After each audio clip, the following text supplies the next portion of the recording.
감사합니다. 오늘로써 2019년 추계 특별 새벽기도회 열흘째 날을 마치게 되었습니다. 그동안 주님 앞에 주님 사랑해서 마음의 소원 품고 하나님 나라와 그 뜻과 영광을 위해서 귀한 은총과 은혜로 주님 앞에 나와서 기도하신 모든 우리 사랑하는 성도님들께 하늘의 축복과 은총이 임하시기를 주의 이름으로 축복합니다. 우리가 하나님 앞에 기도했으면 가장 큰 축복과 은총은 기도의 제목이 응답되는 것입니다. 기도의 제목의 가장 큰 응답은 우리가 하나님의 사람이 되는 것입니다. 기도 가운데 우리 마음이 뜨거워지고 하나님께 대한 기대와 소망이 간절해지고 그리고 우리 삶 속에 하나님의 은혜가 임하여서 우리가 그 기도의 가장 큰 응답이 되는 것입니다. 그리고 우리가 하나님의 응답의 작품이 되면 우리들을 통해서 이루어지는 모든 일은 하나님의 더 큰 영광과 은총을 이루게 될 줄로 믿습니다. 우리들에게 있어서 우리가 하나님의 가장 큰 응답을 받는 것은 우리가 하나님의 사람이 되어서 우리가 행하는 모든 일이 하나님의 일이 되는 겁니다. 오늘도 이 자리에 있는 모든 분들에게 하나님의 사람이 되어서 하나님의 일을 이루고 하나님의 능력을 체험하며 하나님의 응답과 하나님의 기쁨을 이루시기를 주님의 이름으로 축복합니다. 우리가 하늘의 축복을 받으려면 어떻게 하면 된다고요? 내가 하나님 사람이 되면 됩니다. 우리가 하나님의 능력을 행하려면 어떻게 된다고요? 내가 하나님의 사람이 되면 됩니다. 그래서 우리는 하나님의 뜻을 이루기를 주님의 이름으로 축복합니다. 오늘 또 특별히 우리는 기도하기를 오늘 수능고사 보는 날이에요. 아이들이 얼마나 애를 썼겠습니까? 저희 교회에서도 65명이 수능고사를 보게 됩니다. 아이들이 애를 썼는데 어떻게 보면 사실 우리가 지나간 삶의 여정에서 보면 그것도 또 지나가는 한 여정일 뿐인데 아이들에게는 이제까지 자신들의 삶에 있어서는 아마 가장 큰 일 중에 하나가 되지 않겠는가라는 이런 생각을 하게 됩니다.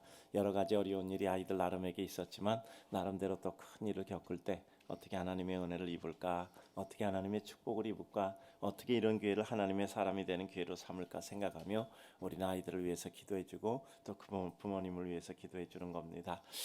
특별히 우리가 오늘 기도 있다 하도록 하겠습니다. 그리고 수고하신 우리 찬양대원들 감사합니다. 오늘 하여간 굉장히 열심히는 부르는 것 같죠? 네. 아주 열심히 부르시고 그리고 또 은혜가 되죠. 예, 그래요. 아주 열심히 부르시고 또 은혜가 되고 또 하나님의 은혜 가운데 무엇보다 하나님께 영광이 되고 또 은혜를 이루는 겁니다. 우리 찬양대원들 박수로 한번 격려합니다.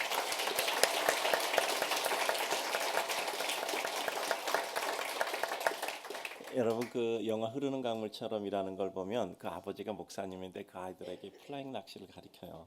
그런데 그 낚시 이 던지는 거를 메트로놈을 갖다 놓고 가르쳐요. 그래서 박자에 맞춰서 하나 둘 셋 하면 던지고 하나 둘 하면 이게 그 던지는 건데 어려서부터 그 메트로놈을 갖다 놓고 낚시를 던지는 거를 이제 가리키는 거 이제 굉장히 과학적인 거죠. 근데 어느 날 그 이제 그 큰 아들이 이제 그 시카고에 공부를 하러 갔다가 다시 와요. 그래서 자기 동생하고 둘이서 이제 낚시를 하러 갑니다. 낚시를 하러 가는데 그 동생이 브래드 핏이에요. 낚시를 던지는데 보니 거기 보면 그 영화 포스터를 보면 낚시 던지는 그 장면이 나오거든요. 그 장면이에요. 그 블랙북강에서 이제 낚시를 던지는데 근데 형이 거기서 놀라운 것을 발견해요. 동생이 아버지가 가르쳐준 그 박자를 버린 거예요. 그리고 동생은 자기의 세계를 구축한 거예요. 이제 그게 예술이 되는 거죠. 그러면서 그 자기 동생은 아버지에게 배운 그와 같은 모든 기초 논리를 벗어나서 자기 그 세계를 구축하고 있다. 이제 그러면서 이제 그런 얘기를 해요. 그 몬테나에서 꼭 늦지 않아야 되는 두 가지가 있다는 거야. 첫째는 예배 시간에 늦지 않고 두 번째는 낚시 약속에 늦으면 안 된다. 이제 그런 얘기를 하면서 굉장히 낚시를 중요하게 여기거든요. 저도 그때 그걸 보면서 제가 그 영화는 굉장히 많이 봤어요. 그런데 느끼는 게 뭐냐면 어느 날 우리들의 삶의 세계에 있어서 기본적인 것을 구축하고 그 기본적인 구축을 넘어서는 순간이 있어요. 제가 보니까 오늘 찬양대가 그런 것 같아요. 그래서 하나님 앞에 참 훌륭하다라는 제가 생각을 하고요. 우리들도 어느 날 우리가 가지고 있었던 기본적인 구축의 세계를 반드시 구축해야 됩니다.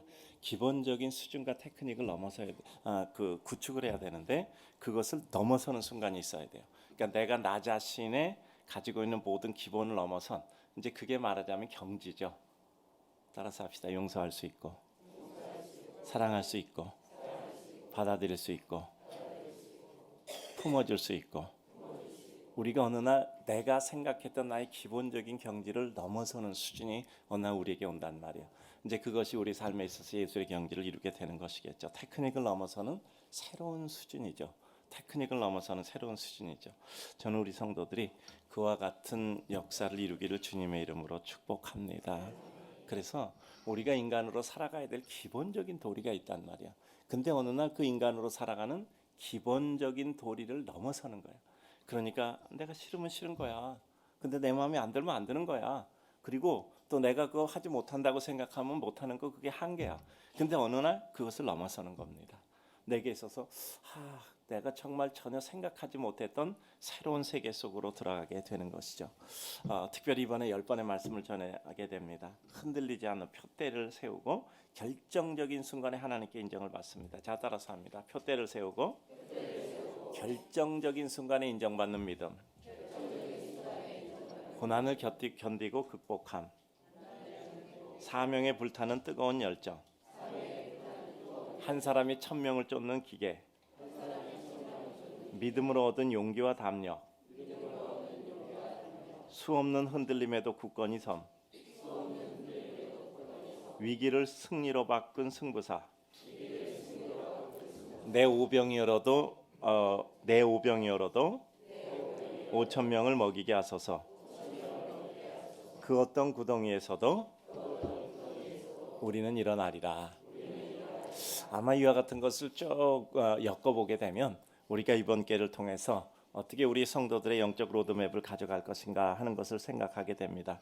한 계단 한 계단 넘어가다 보면 우리들에게 하나님의 특별한 은혜가 임할 줄로 믿습니다. 자, 우리 찬양단원도 한번 일어나 보세요. 우리 청년들이 정말 열심히 애를 쓰고 있습니다. 우리 찬양단원에서 박수로 한번 격려해 주시기 바랍니다. 우리 차량위원들 오늘 아주 가장 결정적으로 춥죠. 예, 그런데 정말 밖에서 추운데 정말 이렇게 애를 쓰셔서 감사합니다. 저는 우리 차량위원들 보면 늘 하나님께 감사합니다. 우리 차량들 잠깐 밀어보나 보세요. 차량위원들. 자, 우리 차량위원들 너무 감사합니다. 우리 차량위원 추운데 수고하신 차량위원들께 박수로 한번 격려드립니다.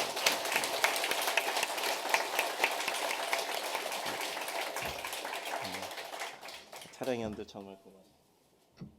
자, 그리고 우리 시간마다 안내하신 안나녀원들 감사합니다. 정말 이렇게 아침 일찍 오셔서 수고하셨는데 또 각각 또 흩어지셔서 각각 교실에 있는 모든 분들께 하나님의 은혜가 함께 하시기를 바랍니다. 옆에 있는 분들한테 인사합시다. 그동안 수고하셨습니다. 자, 그저 우리 그냥 자유를 줍시다. 옆에 사람한테 인사합시다. 내일부터 안 나와도 됩니다. 그러니까 너무 고민하지 마세요. 내일부터 안 나와도 돼요. 그러나 나오면 더 좋은 사람입니다.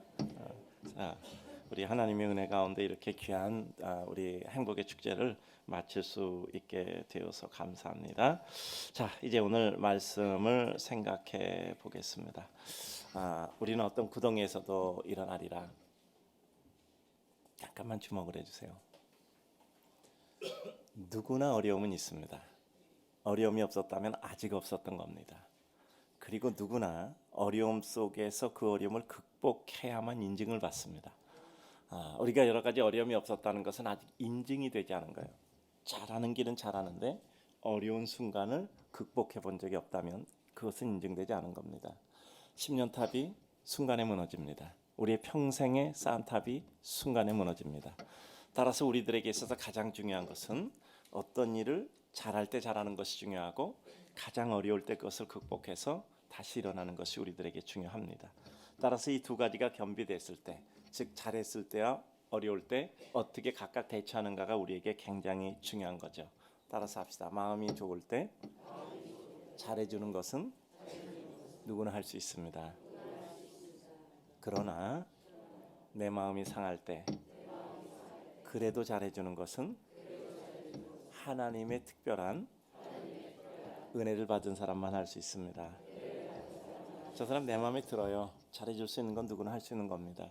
근데 내 마음을 상심하게 하고 아프게 했어요. 그런데도 잘해줄 수 있는 것은 하나님의 특별한 은혜를 받은 사람만이 할 수 있는 겁니다. 그러므로 우리는 이 세상에서 누구든지 우리의 기본적인 인생의 수준을 넘어서야 될 때가 있어요. 아까 말씀드렸잖아요. 기본적으로 매트로 놓고 그 낚시 던지는 거 훈련하다가 이제 거기서부터 자유로워지는 거야. 그래도 그의 경지를 이루는 거야. 우리의 삶 가운데 어느 날 그야말로 내가 하고 싶은 대로 하는데 그게 하나님의 의도에 벗어나지지 않아.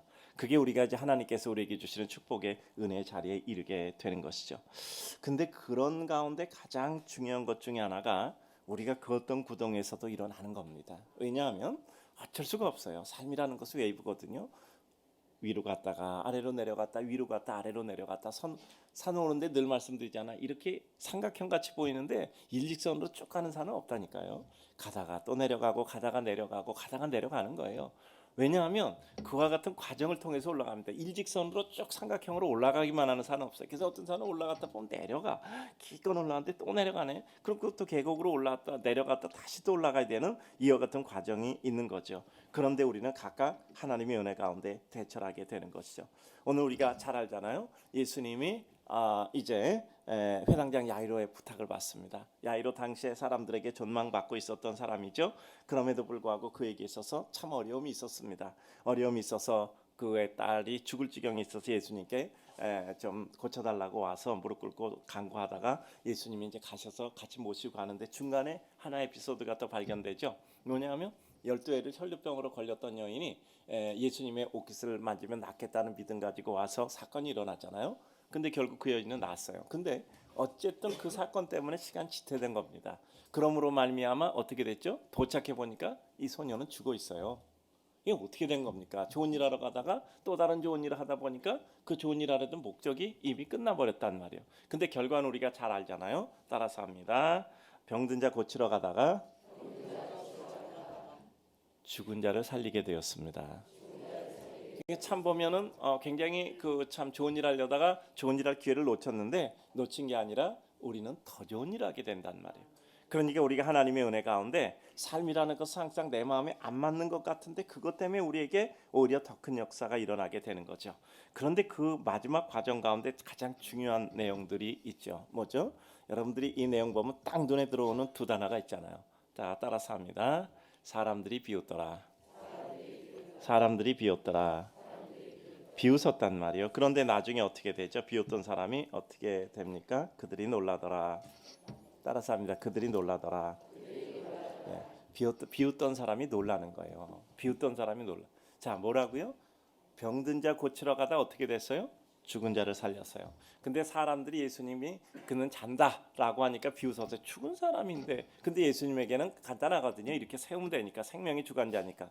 근데 결국 이렇게 세우니까 어떻게 됐죠? 사람들이 비웃던 사람이 놀라게 됐다는 거예요. 우리가 예수를 믿는 게 바로 이런 겁니다. 예수님 십자가 못 박혀 죽었을 때 정말 사람들은 비웃었어요. 그러니 예수님 부활하셨을 때 사람들은 놀라게 되는 거죠. 자, 따라서 합니다. 나를 비웃는 자여, 당신이 반드시 놀라게 될 것이다. 예, 자, 다시 한번. 나를 비웃는 자여, 당신이 나 때문에 반드시 놀라게 될 것이다. 예, 우리는 그러한 마음을 가지고 우리는 그 어떤 구덩이에서도 놀라야 됩니다. 자, 남들이 우리 비웃을 때 그냥 뭐 난 그런 사람 아니다, 변명한 사람 정말 어리석은 사람이요. 아니 그 사람 그렇다고 비웃는데 그 사람한테 얘기해봐야 그게 그 사람한테 통하겠습니까? 그럴 때는 꼭 참고, 그래 내가 그래서 부족해서 비난받는구나. 그러나 나는 부족한 사람이라서 비난을 받지만 그래도 반드시 하나님께서 은혜를 주셔서 그 비웃음이 놀람이 될 것이다 라고 생각하며 우리가 하나님 앞에 은혜를 입는 거예요. 자, 따라서 합니다. 남이 나를 낮출 때는 더 낮을 자리 없이 확실하게 낮아지는 겁니다. 예, 남이 나를 비난하고 낮출 때 더 낮출 자리 없이 더 깊이 구덩이로 들어가는 거예요. 그 구덩이에서 하나님께 구조받는 겁니다. 남이 나를 비웃을 때 아니야 나 그런 사람 아니야 백날 얘기해봐요. 오히려 우스운 사람만 되죠.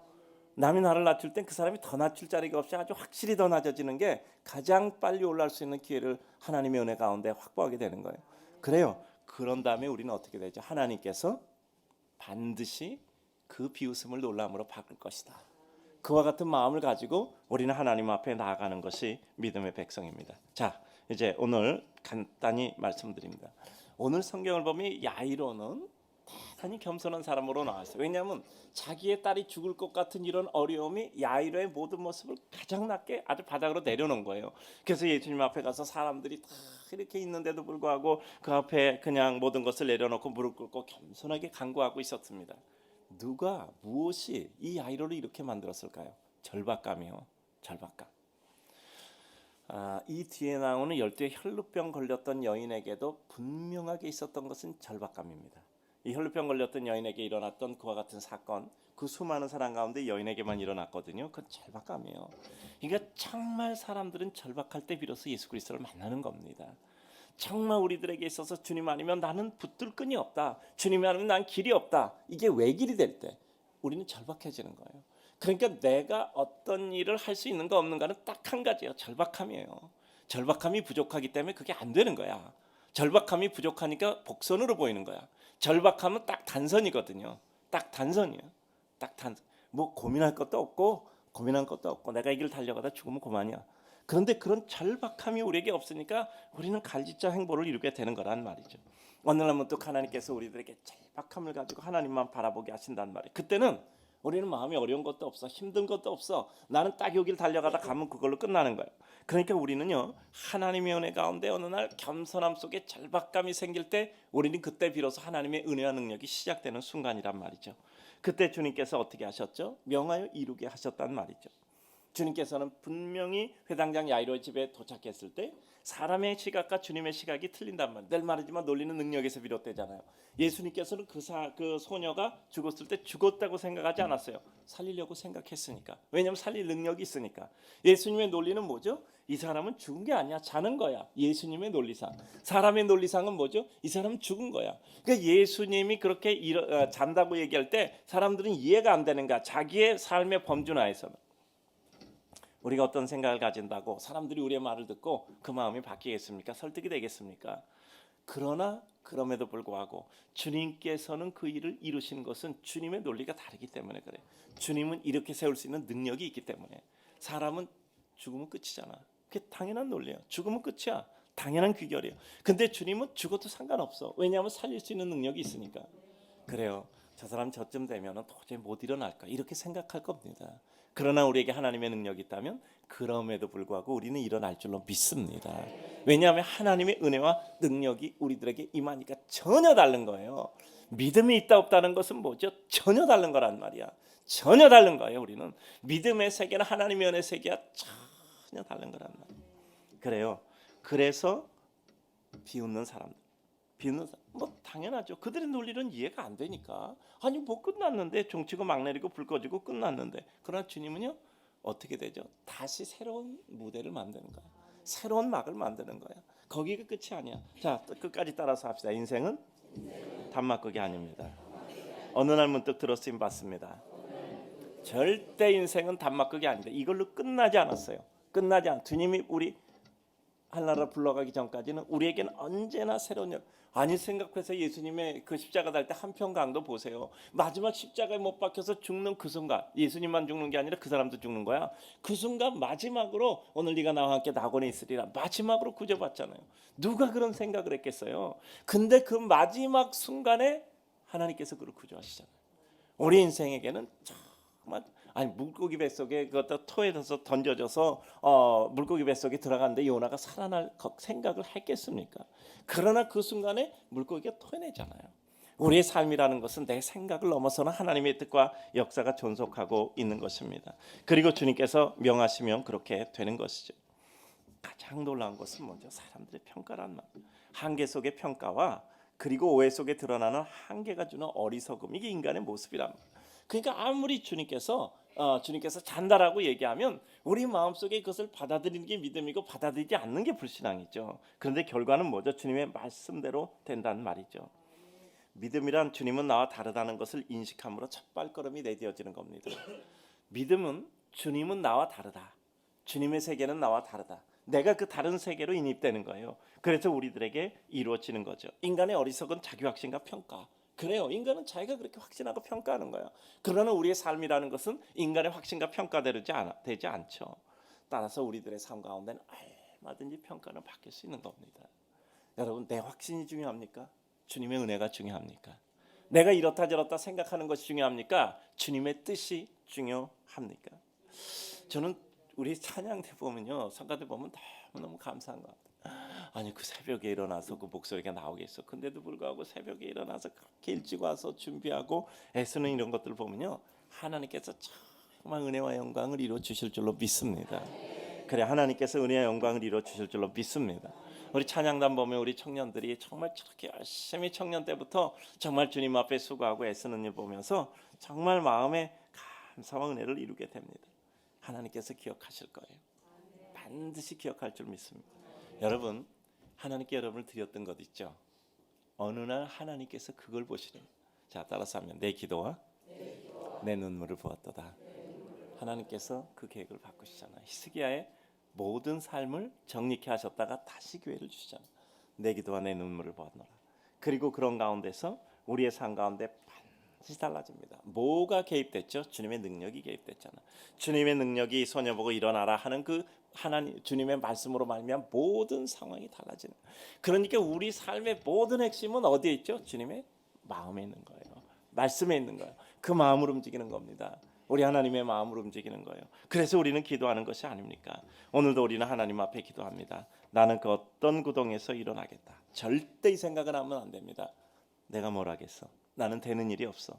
나는 튀어야 버르기야. 내가 여기서 할 수 있는 내 능력의 한계가 여기까지 아니야. 내가 할 수 있는 게 뭐가 있겠어? 내가 배움이 있어. 내가 능력이 있어. 내가 가진 것이 있어. 내가 모든 여건이 돼. 내가 여기서 튀어야 벼룩밖에 더 되겠어? 라고 생각하는 것은 하나님의 권능과 섭리와 하나님의 능력을 부인하는 겁니다. 여러분, 물매 하나가 새로운 역사를 구획하는 획이 됩니다. 우리의 삶 가운데 어느 날 우리 하나를 통해서 하나님이 그 손에 우리를 잡으시면요, 그때는 새로운 역사가 일어나는 거예요.